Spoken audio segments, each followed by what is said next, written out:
खुलुमबाय। गोदान बोसोर रंजालि बैसागु बोथोरनि उन्दैफोरनो अननाय, देरसिनफोरनो खुलुमनाय सिबिनाय, लोगोफोरनो गाहाम हामलायनाय आङो बावहरग्रोदों। जिथि दुवार दख'रा दुलाराय बर' फरायसा आफादनि आफादगिरि जानानै दिनै नोंथांमोननि मिडियानि गेजेरजों जोङो माखासे बैसागु फोरबो फालिनायनि बाथ्रा फोसावनो लादों।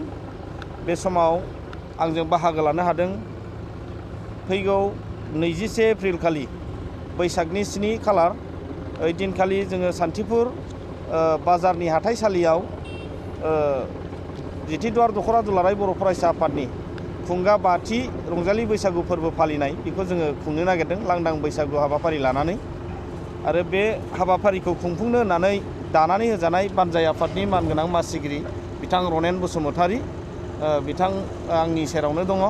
आरो बे बानजाय आफादनिनो लोगो आफादगिरि मानगोनां महन्त नार्जारी बिथां आरो बे हाबाफारियाव बाहागो लानो हाबावदों बे बानजाय आफादनिनो गाहाय लेंथुमगिरि बिथां मतीन्द्र मुसाहारी आरो आंनि दख'रा आफादनि आंनि प्रेसिडेन्ट लोगो भाइस प्रेसिडेन्ट बिथां बिशिसर बसुमतारी आरो बेयाव जोंनि गासै मावथिफोर बाहागो लानो हादों।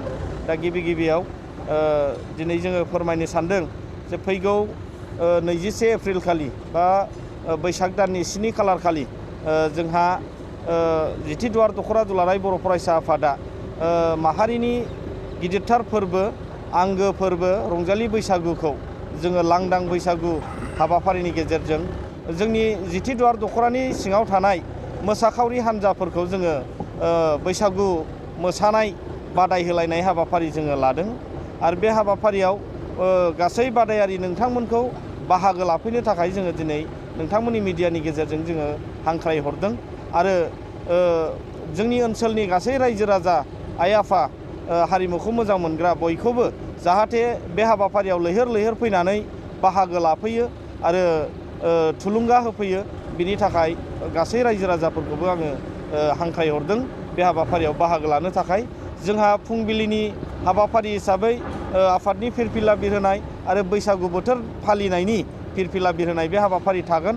लोगोसे मुंख्लंफोरखौ गोसोखांनानै बिबार बावनाय बे हाबाफारि थागोन। बिनि उनाव जोङो 11 रिंगानिफ्राय फुंबिलि 11 रिंगानिफ्राय जोङो बैसागु मोसानाय बादायनाय जोंनि दोरोङारि दामग्रा आरो बैसागु मेथाइ बे जायगायावनो खननाय जायगायाव दामनायजों जोङो बादायहोनो लादों। जिहेथु जोङो हारिनि गासै बेवहाय हारिमुखौ बेरखांहोनायनि सिन्थाधाराजों बे हाबाफारिखौ लादों। बेवहाय दामजुआबो जोंनि बर'नि जानांगोन, गाननाय जोमनाय जोंनि बर'नि जानांगोन, मेथाइनि जाथोआ माने बैसागुनि जानांगोन। बेबायदिनो जोङो माखासे रुल्स बानायनानै जोङो दिनै बे हाबाफारिखौ खुंफुंनो नागिरदों। दा नंखायनो बादायारि बिथांमोनाबो जाहाथे बेफोरबायदिनो थाग थियारि जानानै बादायनो फैयो बेखौ आङो खावलायहरबाय। आरो फैबाय थानाय समाव जोङो जोंनि हारिमुखौ गोजौ फारसे दैखांनो बयबो लैहोर आवगायबोगोन। जोंनि हारिमुखौ मुलुगाव सिनायथि होनो बयबो आवगायबोगोन। बिनि थाखाय आङो मिजिं थिनानै आं बयनिसिमबो खुलुमहरबाय आरो साबायखर बावहरबाय आरो हांख्रायहरबाय। गोजोन्थों। जोङो मोसानाय हांख्रायहरदों। मिथिनाय बायदिबा जोंनियाव 15निफ्राय 20सो हान्जाया बेयाव बाहागो लाफैगोन। दा 3 टिम जानानै दङ। जोङो बिदि जयनिं फिस बेबायदि लानाय जायाखै, नाथाय जों बान्था जोङो फोसावनानै दोनदों आरो माखासे रुल्स जों बानायनानै हरदों मोसाखावरि बिथांमोननो। जोंहा बेयाव सेथि बान्था मोनग्राफोरनो जोङो 15,000 बान्था जोङो बेयाव फोसावदों आरो नैथि बान्थानि थाखाय जों 10,000 बान्था जोङो फोसावनानै दङ आरो थामथि बान्थानि थाखाय 7,000 जोङो फोसावनानै दङ। लोगोसे जोंहा बैसागुआव मोनसे मोसानाय थाबावो, बे जाहैबाय देमसि मोसानाय। दा देमसि मोसानाया जुदि जोंनियाव बाहागो लाफैयोबा देमसि मोसानायनि थाखायबो जोङो आलादायै बान्था जोङो फोसावनायनि बाथ्राखौ जों सिन्था खालामदों। आरो लोगोसे जोंनि मोसानायखौ बिजिरनो थाखाय जोंहा फैगोन बर'नि सावथुन मुलुगनिनो फावखुंग्रि जोंहा रिंकुमनि बिथाङा बाहागो लाफैगोन आरो जोंनि चिरां जिल्ला दुलाराय बर' फरायसा आफादनि हारिमु नेहाथारि बिजुलि बसुमतारी बिथाङाबो सासे मेथाइ खनगिरि बा देंखोगिरि, बिथाङाबो बाहागो लाफैगोन। आरो बेबायदिनो जोंनि रोंगौसा माने गोनां बिथांमोना जोंनि बिजिरगिरि महरै बाहागो लाफैगोन। फैगौ जोंहा 21 एप्रिल एबा बैसाग दाननि 7 खालार खालि जितिदुवार दख'रा दुलाराय बर' फरायसा आफादनि खुंगा बाथि रंजालि फोरबो फालिथायनि जानाखि जोंहा सान्थिपुर दालाइसा आफादनि सिङाव थानाय सान्थिपुर बाजारनि नैबे गेवलां फोथाराव जानो थांगासिनो दङ। जोङो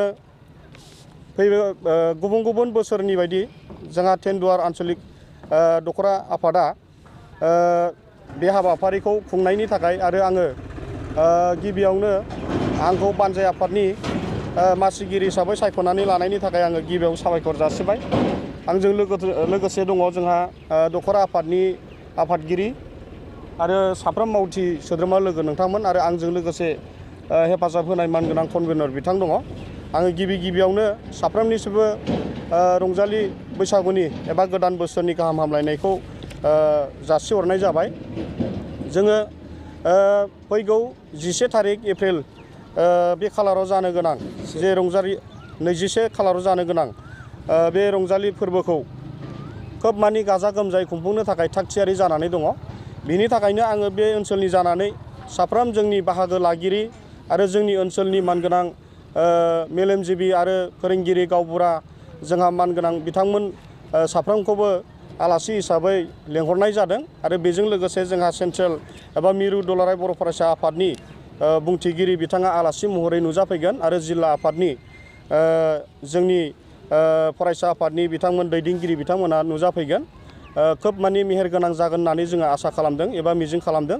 बेनिखायनो बेयाव जाथि बोरोन धोरोम आफाद गासैबो डिफारेन्स लायालासेनो आङो माने बानजाय आफादनि जानानै साफ्रोमखौबो जानो गोनां बे हाबाफारियाव लैहोर लैहोर फैनानै बाहागो लाफैनो थाखाय आङो बानजाय आफादनि जानानै खावलायहरनाय जाबाय। गोजोन्थों।